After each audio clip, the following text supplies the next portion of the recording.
Welcome to Hub History, the show where we share our favorite stories from Boston history. This is episode 97, Hunting the King Killers. Hi, I'm Jake. And I'm Nikki. This week, we're going to discuss a story from very early in Boston's history. It's a story so old that all the primary source documentation was destroyed almost 250 years ago, leaving the tale partly shrouded in legend. The cast of characters includes everyone from Increase Mather to Nathaniel Hawthorne, encompassing 2 kings, 2 continents, 2 colonies, and royal governors Endecott, Andros, and Hutchinson. It's the story of 2 of the judges who signed the death warrant for a king, famously known as the regicides, or king killers.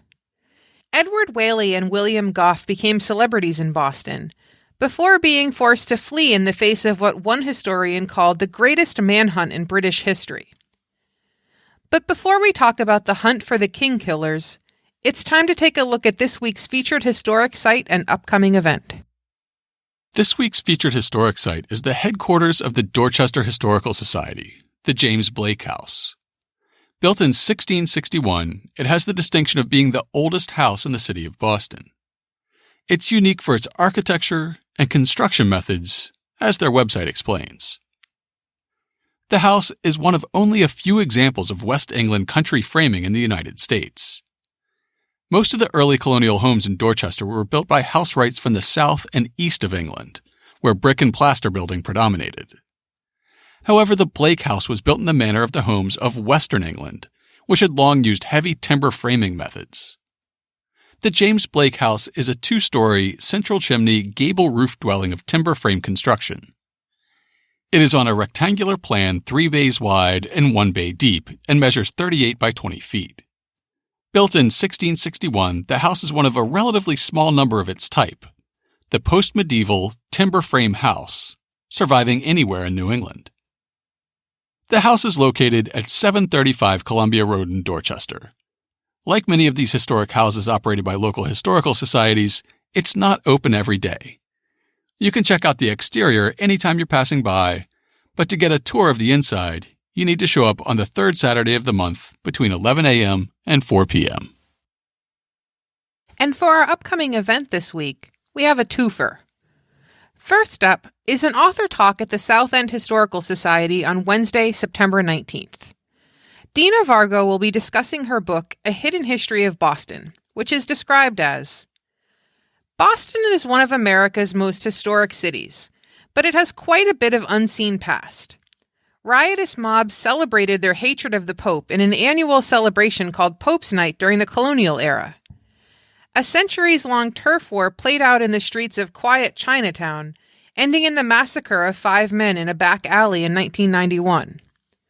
William Monroe Trotter published the Boston Guardian, an independent African-American newspaper, and was a beacon of civil rights activism at the turn of the century. Author and historian Dina Vargo shines a light into the cobwebbed corners of Boston's hidden history. The event is free and begins at 6 p.m. at the South End Historical Society at 532 Mass Ave in the South End. And next up, we have a special lecture at St. Paul's Cathedral that's also happening on Wednesday, September 19th. It's part of the Partnership of Historic Boston's Charter Day celebrations, where they commemorate the naming of Boston every fall. The talk will be given by Lisa Brooks, who is professor of English and American Studies at Amherst College, the author of Our Beloved Kin, A New History of King Philip's War, and comes from an Abenaki heritage. Here's how the partnership describes the event. King Philip's War, from 1675 to 78, was the largest conflict of 17th century New England and resulted in mass casualties to both native nations and English settlers. Underlying the conflict was the English drive towards colonizing native lands, but in this insightful presentation, we'll go beyond the usual facts and figures to hear individual people's stories. We'll visit people at every level of early New England's hierarchies, from Puritan merchants to Harvard-educated native scholars to indigenous women leaders. We'll see how their status played a role in their decisions. We'll also hear the dramatic saga of the captive Mary Rowlandson in this fascinating talk on the origin, conflicts, resolution, and legacy of King Philip's War. The venue for the event, St. Paul's Cathedral, also has roots in the 17th century. It was built partially on land owned in the 1670s by John Wampus, a member of the Nipmuc tribe who was one of the first natives to attend Harvard College. The talk will begin at 6 p.m. Registration is not required, but they do ask for an RSVP. We'll include a link to their Eventbrite page in this week's show notes. We'll soon see how King Philip's War ties in with our story this week, because now it's time for this week's main topic. King Charles I of England, Scotland, and Ireland is a familiar figure to the Massachusetts history buff.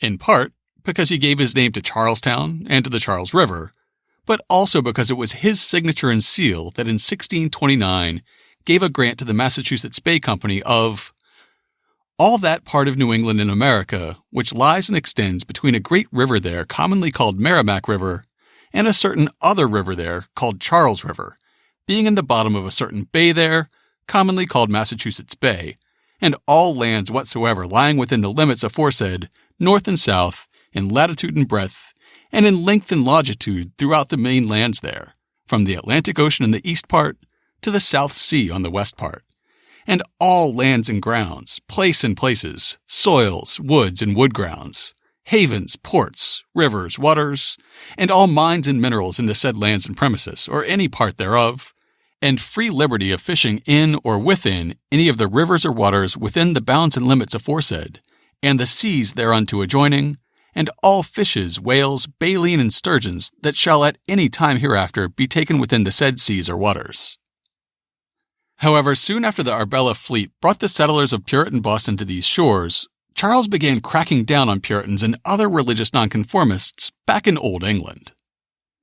Tensions soon rose, with the conflict sorting itself into the king, with royalist supporters backed by traditionalist Anglicans and a Catholic minority on one side, and the parliamentarian Roundheads on the other side, led by Oliver Cromwell and supported by most Puritans. By 1642, the conflict had devolved into open warfare. Fighting would continue on different fronts and between different combatants until Charles II was exiled in 1651. His father's reign, though, would end in January 1647, when Charles I's alliance with a Scottish Presbyterian army evaporated and his former allies delivered him into the hands of the Roundheads as a prisoner.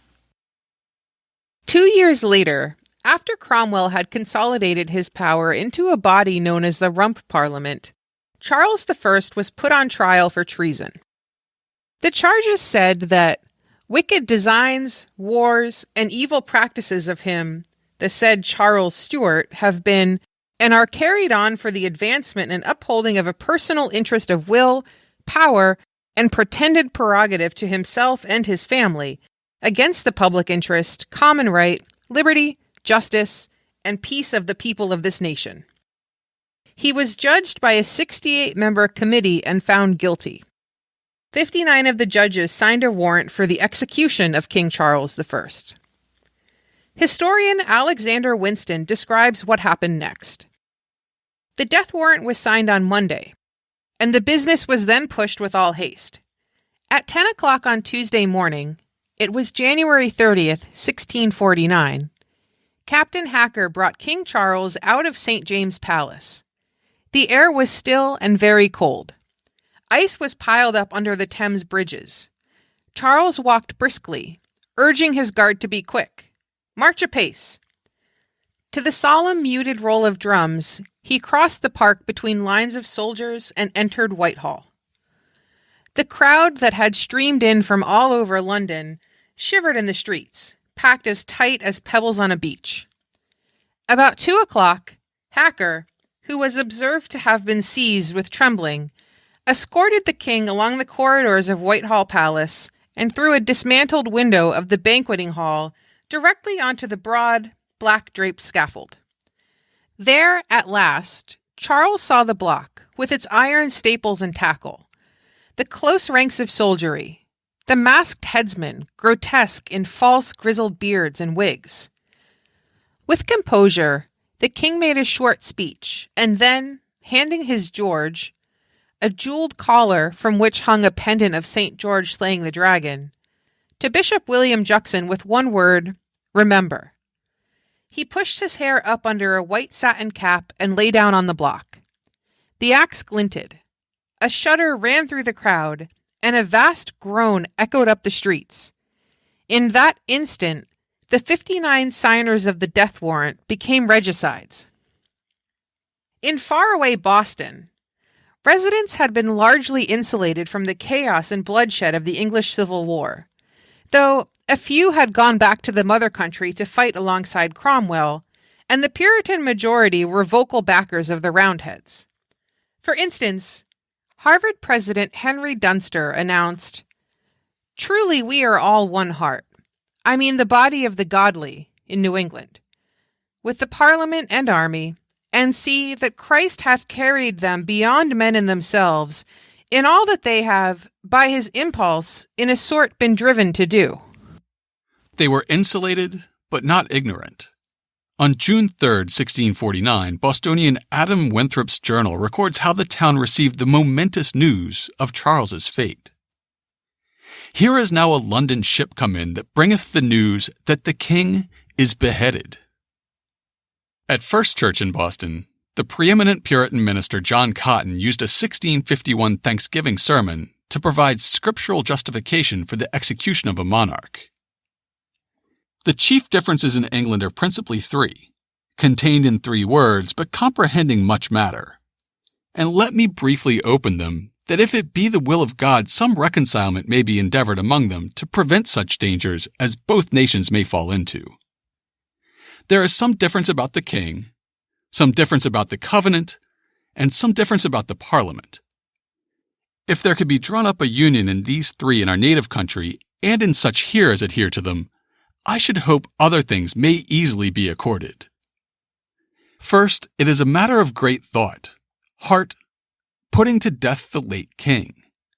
It is time when the spirits of men are so much exasperated as they be, that men's consciences should be a little satisfied in that point, especially such as scruple the lawfulness of it for want of scripture light. Cotton gives a long scriptural justification for the actions of the Rump Parliament, the betrayal of the Scottish Covenanters, and most of all the decision to behead Charles I. For those who are still uncertain, he cites several biblical examples of rebellions against kings, and gives this answer. There is a lawful and loyal conspiracy, as well as a disloyal and wicked conspiracy. Therefore, it is not an unknown thing that loyal subjects of a mean state have conspired against those that have been set over them by the Lord, when once they depart from God and do such acts as have been dangerous and destructive to the Commonwealth. So the people of Boston were being taught that the execution of a king was justified, since he had departed from God and been dangerous and destructive to the Commonwealth. With the king gone, the regicides were living large in Cromwell's England. One of these men was Edward Whalley, whose name was 4th on the king's death warrant, immediately below the Lord Protector Oliver Cromwell himself. 14th on the warrant was the name Richard Goffe, Whalley's son-in-law. They had both fought against Charles I, voted for his execution, and now continued the fight against the Royalists who had shifted their support to the young heir Charles II. They were among 31 of the 59 judges who were still alive 11 years later when Charles II was restored to the throne. 19 of them were given sentences of life in prison. 9 of the remaining living were hanged, drawn, and quartered. 3 of the men who had died in the intervening decade were dug up, and their corpses were similarly hanged, drawn, and quartered. Charles II was serious about getting revenge for his daddy. Those who remained sensed that this was perhaps not a time when it was pertinent for Charles I's judges to be easily found in Old England. Any who wished to keep their heads and entrails intact had to make the decision to pack up and leave. And since Boston has a reputation as the most Puritan town in the empire, and its preeminent minister has been preaching the scriptural necessity of Charles I's execution, Edward Whalley and Richard Goffe decide to come to our fair city. In his comprehensive history of Massachusetts Bay, Loyalist Governor Thomas Hutchinson recalls Whalley and Goffe's arrival in Boston in 1660. In the ship, which arrived from London on the 27th of July, there came passengers Colonel Whalley and Colonel Goffe, two of the late king's judges. Colonel Goffe brought testimonials from Mr. John Rowe and Mr. Seth Wood, two ministers of a church in Westminster. Colonel Whalley had been a member of Thomas Goodwin's church. They left London before the king was proclaimed. It does not appear that they were among the most obnoxious of the judges, but as it was expected vengeance would be taken of some of them, and a great many had fled, they did not think it safe to remain. They did not attempt to conceal their persons or characters when they arrived in Boston, but immediately went to the governor, Mr. Endecott, who received them very courteously. They were visited by the principal persons of the town, and among others, they take note of Colonel Crown's coming to see them. He was a noted royalist. Although they did not disguise themselves, yet they chose to reside at Cambridge, a village about 4 miles distant from the town, where they went the first day they arrived. They went publicly to meetings on the Lord's days, and to occasional lectures, fasts, and thanksgivings, and were admitted to the sacrament, and attended private meetings for devotion, visited many of the principal towns, and were frequently at Boston, and once, when insulted there, the person insulting them was bound to his good behavior. They appeared grave, serious, and devout, and the rank they had sustained commanded respect. Whalley had been one of Cromwell's lieutenant generals, and Goffe a major general. It is not strange that they should meet with this favorable reception, nor was this reception any contempt of the authority in England. They were known to have been two of the king's judges, but King Charles II was not proclaimed when the ship that brought them left London. They had the news of it in the Channel. Now, the reason we leave it up to Governor Hutchinson to give us this introduction is because he is the only historian who has ever been able to conduct primary source research on the New England regicides. He had access to a priceless source, which he borrowed from Samuel Mather, who inherited it from Increase Mather. Hutchinson describes it in his own words. Goffe kept a journal or diary from the day he left Westminster, May 4th, until the year 1667, which, together with several other papers belonging to him, I have in my possession. Almost the whole is in characters or shorthand, not very difficult to decipher. The story of these persons has never yet been published to the world. It has never been known in New England. Their papers, after their death, were collected and have remained near 100 years in a library in Boston. It must give some entertainment to the curious. You may recall from our conversation with Brooke Barbier that during the Stamp Act riots in 1765, the Boston mob laid siege to the governor's North End home. In the end, he was unharmed, but his house, his possessions, and, tragically, his library were destroyed. Among the many irreplaceable documents that disappeared that day were Goffe's diary and his few remaining letters. As Hutchinson reports, the military rank the two men had held commanded respect in New England. Here were two generals who'd seen action in traditional set-piece battles between the Roundheads and the Royalists, and they had arrived into a society with very few military men from the old country. We had our militia with its elected officers, but Whalley and Goffe stood on a different plane. This awe for their martial careers inspired two stories about Goffe in particular that have passed into folklore. It's impossible to tell to what degree either is true, but probably not much. The first takes place during the early months after their arrival in Boston, and the second takes place a decade and a half later in a small town on the very edges of the Puritan settlements. We take a highly stylized account of the first tale from the book A History of the Three Judges of King Charles I by Ezra Stiles. Stiles was a congregational minister in Connecticut who would later become president of Yale. He wrote a history of New England at about the same time Hutchinson was working on his. The two men often exchanged notes, though they had very different viewpoints. Styles returned to the story of the regicides decades later in 1793, as the French Revolution ran its course, and the idea of a king-killer was seen very differently than it had been by a royal governor. Styles gives us the definitive version of this legend. To show the dexterity of the judges at fencing, this story is told. That while at Boston there appeared a gallant person there, some say a fencing master, who on a stage erected for that purpose walked it for several days, challenging and defying any to play with him at swords. At length, one of the judges, disguised in a rustic dress, holding in one hand a cheese wrapped in a napkin for a shield, with a broomstick whose mop he had besmeared with dirty puddle water as he passed along, thus equipped he mounted the stage. The fencing master railed at him for his impudence, asked what business he had there, and bid him begone. The judge stood his ground, upon which the gladiator made a pass at him with his sword to drive him off. A rencounter ensued. The judge received the sword into the cheese and held it till he drew the mop of the broom over his mouth and gave the gentleman a pair of whiskers. The gentleman made another pass, and plunging his sword a second time, it was caught and held in the cheese, till the broom was drawn over his eyes. At a third lunge, the sword was caught again, till the mop of the broom was rubbed gently all over his face. Upon this, the gentleman let fall or laid aside his small sword, and took up the broadsword, and came at him with that. Upon which the judge said, "Stop, sir. Hitherto, you see, I have only played with you, and not attempted to hurt you. But if you come at me now with the broadsword, know that I will certainly take your life."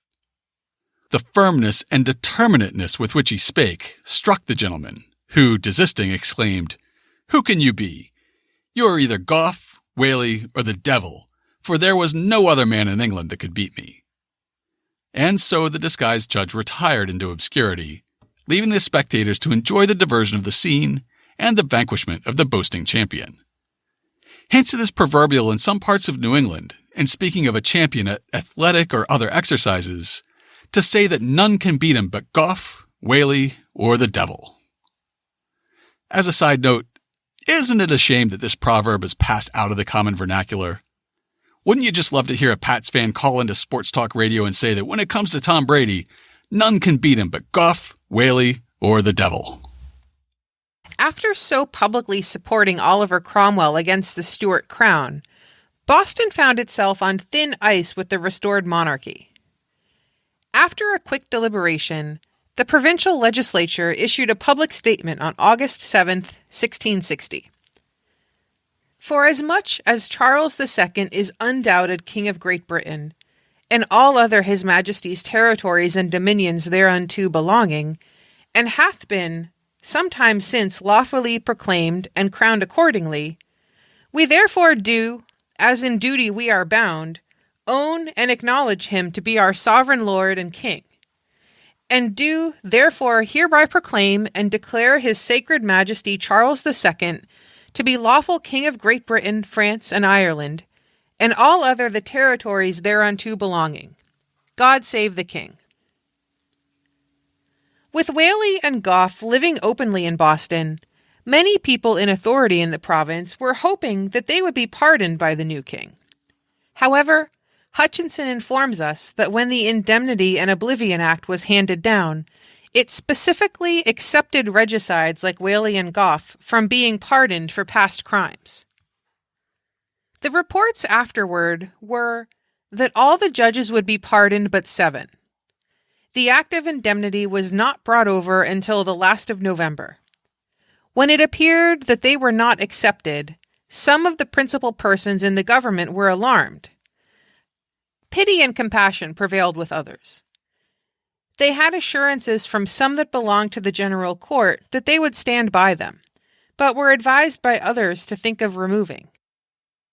The 22nd of February, the governor summoned a court of assistants to consult about securing them, but the court did not agree to it. Finding it unsafe to remain any longer, they left Cambridge the 26th following. By very publicly debating what should be done about the two men, Endecott had signaled to them to get out while the getting was good. He issued an order for their arrest in March, but didn't immediately take much action to see them apprehended until after receiving a curt royal order from Charles II in May, which said, "Trusty and well-beloved, we greet you well. We being given to understand that Colonel Whalley and Colonel Goffe, who stand here convicted for the execrable murder of our royal father of glorious memory, are lately arrived at New England, where they hope to shroud themselves securely from the justice of our laws. Our will and pleasure is, and we do hereby expressly require and command you forthwith upon the receipt of these our letters, to cause both the said persons to be apprehended, and with the first opportunity sent over hither under a strict care, to receive according to their demerits. We are confident of your readiness and diligence to perform your duty, and so bid you farewell." Endecott was now on notice to take action against the regicides, but he appears to have still been harboring sympathy for them. About this period, Alexander Winston notes, "Present-day America offers no parallel to this reception, but imagine by way of very rough analogy that John Wilkes Booth escaped safely to Virginia to be warmly greeted by Jefferson Davis, prayed over in Richmond churches, and sumptuously dined by the president of William and Mary College." Rather than calling out the militia or sending a trusted lieutenant after them, Endecott deputized two royalist sympathizers who had just arrived in the province, Thomas Kirke and Thomas Kelland. This cunning solution would allow him to appear to be taking every possible step to apprehend the regicides, without actually putting the men at much risk. The zealots who were tasked with the search carried it out enthusiastically, but they had no knowledge of local geography or customs, and had few local friends or political supporters who could help track down Whalley and Goffe. Endecott's very public contemplation of their arrest had its intended effect, and Whalley and Goffe wasted no time in fleeing the Bay Colony for neighboring Connecticut. In 9 days, they walked about 160 miles to the town of New Haven, where they again found a friendly host in the person of Radical Minister John Davenport. Whalley stayed with Davenport, while Goffe stayed with his next-door neighbor Thomas Jones, whose father John Jones had also signed Charles's death warrant. 3 months after Whalley and Goffe stepped foot on a Boston-bound ship, John Jones had been hanged, drawn, and quartered back in London. In the meantime, Kelland and Kirke tracked the regicides from Boston to Springfield, and then to Hartford, and finally, on May 11th, to Guilford, which was the capital of New Haven Colony. New Haven was not yet part of Connecticut, and, instead, they were led at the time by Governor William Leet. Guilford was just 18 miles away from the town of New Haven and their quarry, but as Michael Walsh and Don Jordan recount, this is where things began to go off the rails. It was here that their problems began, for Leet smoothly sabotaged their mission. An account of what transpired was later sent to Endecott by the two royalists. They arrived in Guilford on a Saturday, and Leet received them courteously enough. Then things began to go wrong. To their great discomfort, the governor insisted on reading the king's proclamation aloud, while the locals clustered around, so ruining the royalists' hopes of surprising the fugitives. Leet then asserted that the two colonels had left New Haven 9 weeks before. The royalists went back to the governor, demanding warrants to search and arrest, and fresh horses to get them to Davenport's home. Much delay and evasion ensued. The horses were provided, but Leet apologetically refused any search and arrest warrant. Before he could issue the document, he would have to consult the New Haven magistrates. This, unfortunately, couldn't be done quickly because the next day was Sunday, and nothing was allowed to move in New Haven on the Sabbath. On Monday, the magistrates did convene, but they came to no decision. After agonizing for much of the day, they announced that the freemen of the colony would have to be summoned. That would take another 4 days, the increasingly angry royalists learned. Needless to say, the birds had long flown.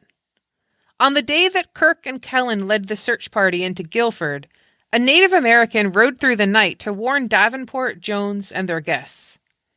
The two colonels were quietly shifted to a secure, if uncomfortable, hiding place not far away. Though, well hidden from inquisitive eyes. This was a cave halfway up a rocky escarpment a few miles beyond New Haven. It is said that on the Sunday, that Reverend Davenport's sermon drew from the book of Isaiah and his favorite proverb, "Hide the outcasts, betray not him that wandereth, let mine outcasts dwell with thee." Rumors spread that the regicides had gone south to seek refuge with their co-religionists in New Amsterdam.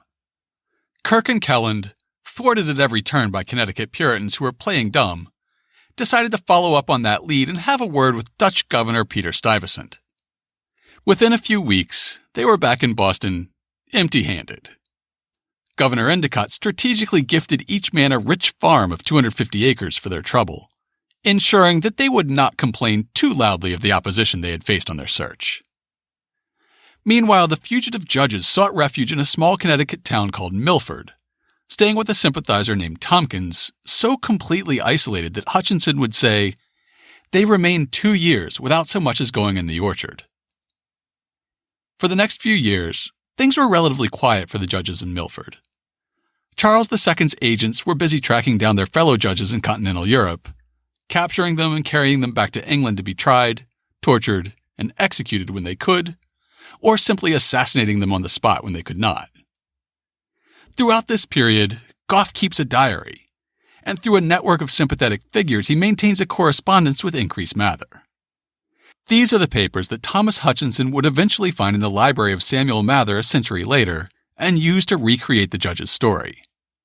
And these are the papers that a patriot mob destroyed in 1765. The quiet was broken in 1664 when Charles II turned his attention to New England once again. Alexander Winston describes what happened. In the spring of 1664, Charles sent to Boston what amounted to an expeditionary force. Royal agents commanding 4 ships and 450 troops dropped anchor on April 23rd with 3 grand designs in view: to take possession of New Amsterdam for England, to investigate thoroughly the general condition of the colonies, and to bring Whalley and Goffe home either in chains or in coffins. Knowing that their location had become something of an open secret in the New Haven colony, Whalley and Goffe decided to relocate again before the king's troops could make good on their orders. Traveling only by night, they trekked about 100 miles, heading back into Massachusetts territory. On the edge of the wilderness, on the very fringes of the territory controlled by the Bay Colony, was the newly formed town called Hadley. It consisted of a palisade wall and the homes of about 50 families. The 2 judges were invited to move into an upstairs room in the home of Reverend John Russell. Though authorities from Boston and British regulars sometimes performed sweeps through Hadley, the judges remained undetected for over a decade. The elder judge, Edward Whalley, eventually passed away from natural causes in about 1674 or 75. Over a century later, in the 1790s, the new owners of Russell's home were remodeling, and they found his skeleton walled up inside the walls of the basement. Richard Goffe, the younger man, kept up his correspondence with Boston minister Increase Mather until about 1680, and then he too drops out of the historical record, except for one incident, the second legend inspired by Goffe's military service and rank in the Old Country. Not long after Whalley's death, King Philip's War erupted throughout New England. In 1675, war arrived in the frontier town of Hadley. It's the only part of the regicide story that Thomas Hutchinson retells based on anecdote rather than documentary evidence. He cites a story handed down through the family of New Haven Governor Leet, and takes care to note that Goffe's journal places Leet in Hadley in 1675. Hutchinson wrote, "The town of Hadley was alarmed by the Indians in 1675, in the time of public worship, and the people were in utmost confusion. Suddenly, a grave, elderly person appeared in the midst of them. In his mien and dress, he differed from the rest of the people. He not only encouraged them to defend themselves, but he put himself at their head, rallied, instructed, and led them on to encounter the enemy, who by this means were repulsed. As suddenly, the deliverer of Hadley disappeared. The people were left in consternation, utterly unable to account for this strange phenomenon.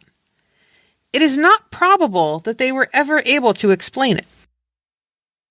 Writing in the 1790s, Styles relied even more heavily on local lore and recorded this version of the story.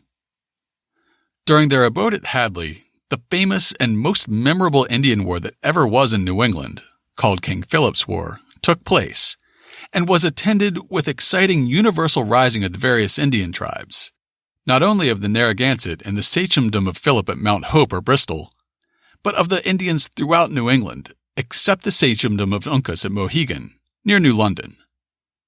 Accordingly, the Nipmuc, Quanbog, and northern tribes were in agitation and attacked the new frontier towns along through New England, and Hadley among the rest, then an exposed frontier. That pious congregation were observing a fast at Hadley on the occasion of this war, and being at public worship in the meeting house there on a fast day, September 1st, 1675, were suddenly surrounded and surprised by a body of Indians. It was the usage of the frontier towns, and even at New Haven in those Indian wars, for a select number of the congregation to go armed to public worship. It was so at Hadley at this time. The people immediately took to their arms, but were thrown into great consternation and confusion. Had Hadley been taken, the discovery of the judges had been inevitable. Suddenly, and in the midst of the people, there appeared a man of very venerable aspect, and different from the inhabitants in his apparel, who took the command, arranged, and ordered them in the best military manner, and under his direction they repelled and routed the Indians, and the town was saved. He immediately vanished, and the inhabitants could not account for the phenomenon, but by considering that person as an angel sent of God upon that special occasion for their deliverance. And for some time after said and believed that they had been delivered and saved by an angel. Nor did they know or conceive otherwise till 15 or 20 years after, when it at length became known at Hadley that the two judges had been secreted there, which probably they did not know until after Mr. Russell's death in 1692. This story, however, of the angel at Hadley was before this universally diffused through New England by means of the memorable Indian War of 1675. The mystery was unriddled after the Revolution, when it became not so very dangerous to have it known that the judges had received an asylum here, and that Goffe was actually in Hadley at the time. The angel was certainly General Goffe, for Whalley was superannuated in 1675. If this event actually happened, which is by no means sure, Increase Mather and Goffe's other allies were invested in suppressing the tale. With few or no eyewitnesses who knew what Goffe looked like, and with no available documentary evidence, the Angel of Hadley quickly passed into legend. Writing over a century and a half after the events in Hadley, Nathaniel Hawthorne brought back Goffe as the folk hero embodied in the Angel of Hadley. In the book Twice Told Tales, the Angel of Hadley becomes the Grey Champion. If you've been listening for a long time, you may recall that back in episode 6, we told the tale of the first revolution that started in Boston. In one of his last official acts before his death, Charles II revoked the charter of Massachusetts Bay Colony and merged it together with Plymouth, Narragansett, Connecticut, Maine, and all the New England colonies into a single Dominion of New England. After Charles II died, his brother and successor, James II, in 1685 appointed a single royal governor to administer all this territory in place of the local governments that the colonists had been accustomed to for half a century. Acting on behalf of a Catholic king, and with no regard for the Magna Carta, Royal Governor Sir Edmund Andros was no friend of the Massachusetts Puritan establishment by the time of the Glorious Revolution. In 1688, a Protestant Prince of Holland, William of Orange, invades England, and William and Mary take the throne in February of 1689. As we recounted in episode 6, the people of Boston quickly got word of this development and planned to depose the hated Governor Andros. In April of 1689, 86 years almost to the day before the battles of Lexington and Concord, the Massachusetts militia mass outside Boston and prepare to move in on Andros. In Hawthorne's telling, A few hours before the rebellion begins, Andros senses that there's trouble afoot and elects to bring out a company of soldiers to arrest the Puritan leadership, embodied in elderly former Governor Simon Bradstreet. "O Lord of hosts," cried a voice among the crowd, "provide a champion for thy people." Suddenly there was seen the figure of an ancient man who seemed to have emerged from among the people and was walking by himself along the center of the street to confront the armed band. He wore the old Puritan dress, a dark cloak and a steeple-crowned hat in the fashion of at least 50 years before, with a heavy sword upon his thigh, but a staff in his hand to assist the tremulous gait of age. "Who is this grey patriarch?" asked the young men of their sires. "Who is this venerable brother?" asked the old men among themselves. As he drew near the advancing soldiers, and as the roll of the drum came full upon his ear, the old man raised himself to a loftier mien, while the decrepitude of age seemed to fall from his shoulders, leaving him in grey but unbroken dignity. Now he marched onward with a warrior's step, keeping time to the military music. Thus the aged form advanced on one side, and the whole parade of soldiers and magistrates on the other, till, when scarcely 20 yards remained between, the old man grasped his staff by the middle and held it before him like a leader's truncheon. "Stand!" cried he. The eye, the face, and attitude of command, the solemn yet warlike peal of that voice, fit either to rule a host in the battlefield or be raised to God in prayer, were irresistible. That stately form, combining the leader and the saint, so grey, so dimly seen, in such an ancient garb, could only belong to some old champion of the righteous cause, whom the oppressor's drum had summoned from his grave. They raised a shout of awe and exultation, and looked for the deliverance of New England. The governor and the gentlemen of his party, perceiving themselves brought to an unexpected stand, rode hastily forward, as if they would have pressed their snorting and affrighted horses right against the hoary apparition. "What does this old fellow here?" cried Edward Randolph fiercely. "On, Sir Edmund! Bid the soldiers forward and give the dotard the same choice you give all his countrymen, to stand aside or be trampled on." "Are you mad, old man?" demanded Sir Edmund Andros in loud and harsh tones. "How dare you stay the march of King James's governor?" "I have stayed the march of a king himself ere now," replied the grey figure with stern composure. "I am here, Sir Governor, because the cry of an oppressed people hath disturbed me in my secret place, and beseeching this favour earnestly of the Lord, it was vouchsafed me to appear once again on earth in the good old cause of his saints. And what speak ye of James? There is no longer a popish tyrant on the throne of England, and by tomorrow noon his name shall be a byword in this very street, where ye would make it a word of terror. Back, thou that wast a governor, back! With this night thy power is ended. Tomorrow the prison. Back, lest I foretell the scaffold." The people had been drawing nearer and nearer, and drinking in the words of their champion, who spoke in accents long disused, like one unaccustomed to converse, except with the dead of many years ago. But his voice stirred their souls. They confronted the soldiers, not wholly without arms, and ready to convert the very stones of the street into deadly weapons. Sir Edmund Andros looked at the old man, then he cast his hard and cruel eye over the multitude, and beheld them burning with that lurid wrath so difficult to kindle or to quench. And again he fixed his gaze on the aged form which stood obscurely in an open space where neither friend nor foe had thrust himself. What were his thoughts he uttered no word which might discover, but whether the oppressor was overawed by the grey champion's look or perceived his peril in the threatening attitude of the people, it is certain that he gave back and ordered his soldiers to commence a slow and guarded retreat. Before another sunset, the governor and all that rode so proudly with him were prisoners, and long ere it was known that James had abdicated, King William was proclaimed throughout New England. And who was the great champion?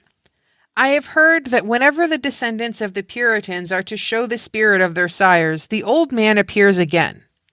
When 80 years had passed, he walked once more in King Street. 5 years later, in the twilight of an April morning, he stood on the green beside the meeting house at Lexington, where now the obelisk of granite with a slab of slate inlaid commemorates the first fallen of the Revolution. And when our fathers were toiling at the breastwork on Bunker's Hill, all through that night the old warrior walked his rounds. Long, long may it be, ere he comes again. His hour is one of darkness and adversity and peril. But should domestic tyranny oppress us, or the invader's step pollute our soil, still may the Grey Champion come. For he is the type of New England's hereditary spirit, and his shadowy march on the eve of danger must ever be the pledge that New England's sons will vindicate their ancestry. In Hawthorne's telling, the Angel of Hadley becomes the Grey Champion. Goffe is transported forward in time first 20 years to the downfall of Sir Edmund Andros, then 80 years to the Boston Massacre on King Street, and to the battle on Lexington Green, to Bunker Hill, and beyond. Thomas Hutchinson first framed the story of the regicides as one where dutiful subjects do their best to deliver up wanted fugitives to their restored king.